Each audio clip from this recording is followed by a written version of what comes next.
അസ്സലാമു അലൈക്കും പ്രിയപ്പെട്ടവരെ, ഇന്നത്തെ വീഡിയോയിൽ ഞാൻ ഇന്ന് സംസാരിക്കാൻ പോകുന്നത് വളരെ പ്രധാനപ്പെട്ട ഒരു വിഷയത്തെക്കുറിച്ചിട്ടാണ്. നമുക്കെല്ലാവർക്കും നല്ല കാര്യങ്ങൾ ചെയ്യാൻ, നിസ്കരിക്കാൻ, ഖുർആൻ ഓതാൻ, ദിക്റ് ചൊല്ലാൻ, സ്വലാത്ത് ചൊല്ലാനൊക്കെ നല്ല ആഗ്രഹമുണ്ട്. പക്ഷേ അതിനൊരു ഉത്സാഹമില്ല, ഒരു താല്പര്യമില്ല, മടി തോന്നുകയാണ്.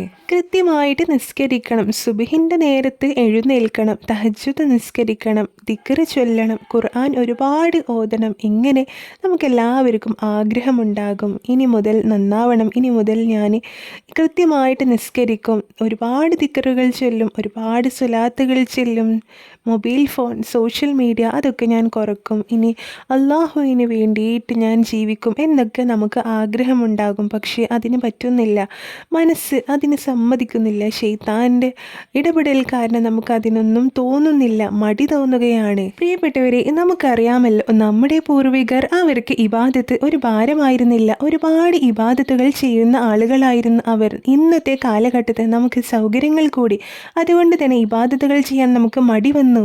അവരുടെ നാവും ഹൃദയവും മനസ്സും ദിക്റുകളായിരുന്നു, അള്ളാഹുവിനെ കുറിച്ചുള്ള ഓർമ്മകളായിരുന്നു. അതുകൊണ്ട് തന്നെ അവരുടെ ഹൃദയം അള്ളാഹുമായിട്ട് ബന്ധപ്പെട്ടതായിരുന്നു. പക്ഷേ നമ്മുടെ മനസ്സും നമ്മുടെ ഹൃദയമൊക്കെ അള്ളാഹുമായിട്ട് ഒരുപാട് അകന്നുകൊണ്ടിരിക്കുകയാണ്. കാരണം നാം ഇന്ന് കാണുന്ന റീൽസും ഷോർട്സും സോഷ്യൽ മീഡിയയുടെ അമിതമായിട്ടുള്ള ഉപയോഗം കാരണമൊക്കെ നമ്മുടെ ഈമാൻ കുറഞ്ഞുകൊണ്ടിരിക്കുകയാണ്. അതുകൊണ്ട് തന്നെ ഇബാദത്തുകൾ ചെയ്യാൻ നമുക്ക് മടി തോന്നാൻ തുടങ്ങി. ദുനിയാവിലെ എത്ര വലിയ സുഖം അനുഭവിച്ചാലും നമ്മുടെ ഹൃദയത്തിന് ശരിയായ രീതിയിലുള്ള സമാധാനം ലഭിക്കുന്നത് അള്ളാഹുവിനോട് അടുക്കുമ്പോൾ മാത്രമാണ്. വളരെ കുറഞ്ഞ കാലം മാത്രമുള്ള ഈ ദുനിയാവിലെ ജീവിതത്തിനേക്കാളും നമുക്ക് ഏറെ പ്രാധാന്യമുള്ളത് ആഖിറത്തിലെ നമ്മുടെ ജീവിതമാണ്. അവിടത്തേക്ക് വേണ്ടിയിട്ട് നാം ഇവിടുന്ന് തന്നെ തയ്യാറെടുക്കുക, ഇവിടുന്ന് തന്നെ നല്ല കാര്യങ്ങൾ ചെയ്യണം, ഒരുപാട് ഇബാദത്തുകൾ നാം ചെയ്യണം, നല്ല പ്രവർത്തനങ്ങൾ, സൽപ്രവർത്തികൾ, മറ്റുള്ളവരെ സഹായിക്കുക, അതുപോലെ തന്നെ ഒരുപാട് ദിക്റുകൾ ചൊല്ലുക. ഒഴിവുള്ള സമയങ്ങളിൽ നാം നടക്കുമ്പോഴും ഇരിക്കുമ്പോഴൊക്കെ നമ്മുടെ നാവുകളിൽ ദിക്റുകളാക്കാൻ ശ്രമിക്കുക.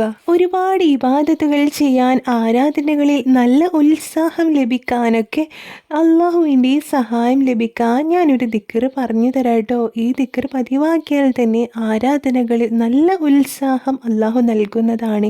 ഇബാദത്തുകൾ ചെയ്യാൻ നല്ല താല്പര്യവും അതിനുള്ള മനസ്സും അള്ളാഹു നൽകുന്നതാണ്. ഇനി ഈ ദിക്റിൻ്റെ രണ്ടാമത്തെ ഒരു നേട്ടമാണ് കച്ചവടത്തിൽ നല്ല ബർക്കത്തുണ്ടാകുന്നതാണ്. കച്ചവടത്തിൽ ലാഭം വർദ്ധിക്കാനൊക്കെ ഈ ദിക്റ് പതിവാക്കിയാൽ മതി ട്ടോ. നമ്മുടെ കച്ചവടം വലുതാവണമെന്നില്ല, ചെറുതായാൽ തന്നെ, നാം തുടക്കക്കാരായാൽ തന്നെ അള്ളാഹു അതിൽ ബർക്കത്ത് നൽകിയാൽ അത് മതിയല്ലോ പ്രിയപ്പെട്ടവരെ.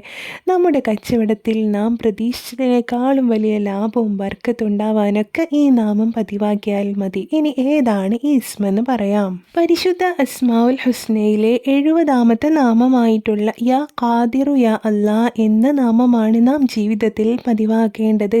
എല്ലാറ്റിനും കഴിവുള്ളവൻ എന്ന അർത്ഥം വരുന്ന ഈ നാമം പതിവാക്കിക്കൊള്ളി.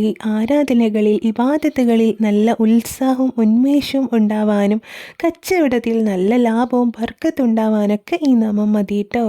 ഈ വീഡിയോ നിങ്ങൾക്ക് ഉപകാരപ്പെട്ടെന്ന് വിശ്വസിക്കുന്നു. ഇതുപോലെയുള്ള നല്ല അറിവുകളുമായി വീണ്ടും വരാം. അസ്സലാമു അലൈക്കും.